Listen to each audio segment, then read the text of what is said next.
Hello everyone, सीमा के पिटारा में आप सबका स्वागत है।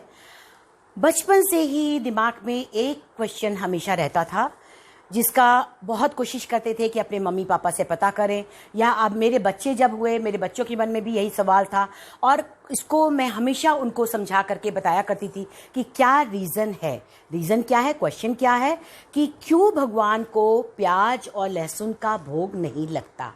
किसी भी तीज त्यौहार हो, नवरात्रे हो या पूजा पाठ हो तो उसमें हम प्याज और लहसुन का इस्तेमाल नहीं करते हैं।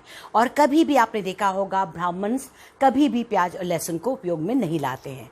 तो इसी के पीछे एक पौराणिक कथा है जो मैं आज आप लोग को बताना चाहती हूँ, जिसे आप अपने बच्चों को सुना करके उनके भी इस सवाल को पूरा कर सकते हो, आंसर दे सकते हो। तो चलिए आज हम जानते हैं ये पौराणिक कथा।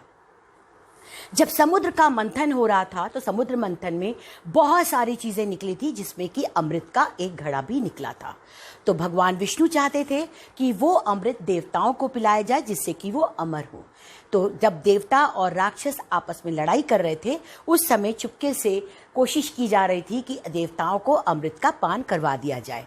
ये देख करके एक राक्षस जो था वो आकर के चुपके से देवताओं वाले लाइन में बैठ जाता है।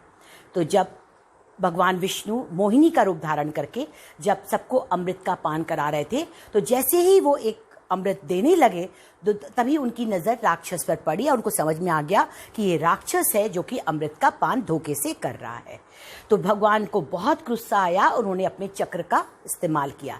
लेकिन इसी बीच कुछ अमृत की बूंदें उसके मुंह में चली गई थी और उसका गला कटने से जब खून की बूंद गिरी जमीन पर तो उस दो बूंदों से लहसुन और प्याज का उत्पादन हुआ। तो लेकिन क्योंकि अमृत की बूंदें भी उसके साथ मिल गई थी, इसीलिए हम सब जानते हैं कि लहसुन और जो प्याज है उसमें औषधीय गुण और अमृत जैसे गुण भरे पड़े हैं। परंतु वो राक्षस की प्रवृत्ति, क्योंकि राक्षस की खून से है इसलिए उसमें राक्षसी प्रवृत्ति आती है, जैसे कि कहा जाता है तामसिक फूड। तो प्याज और लहसुन के जो गुण हैं वो तामसिक प्रवृत्ति के हैं। उसको खा करके लोगों के अंदर जो बुद्धि है वो बहुत ज़्यादा दुर्गुण से युक्त हो जाती है और उसमें जो उसके विचार हैं वो भी बहुत ही बुराई की तरफ से होते हैं।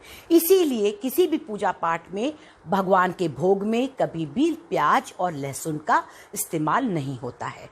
तो मुझे आशा है कि अब आपको समझ में आ गया होगा कि क्या कारण है कि भगवान की पूजा में प्याज और लहसुन को उपयोग में नहीं लाया जाता है।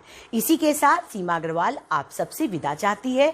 मुझे आशा है कि आप सबको मेरा ये चैनल पसंद आ रहा होगा और अगर आप इसके अलावा कुछ जानना चाहते हैं तो कमेंट बॉक्स में आप मुझे लिखिए कि अगर आप किसी और टॉपिक में भी मैं आपको कोई ना कोई नया टॉपिक आपके लिए लेकर के आऊँगी।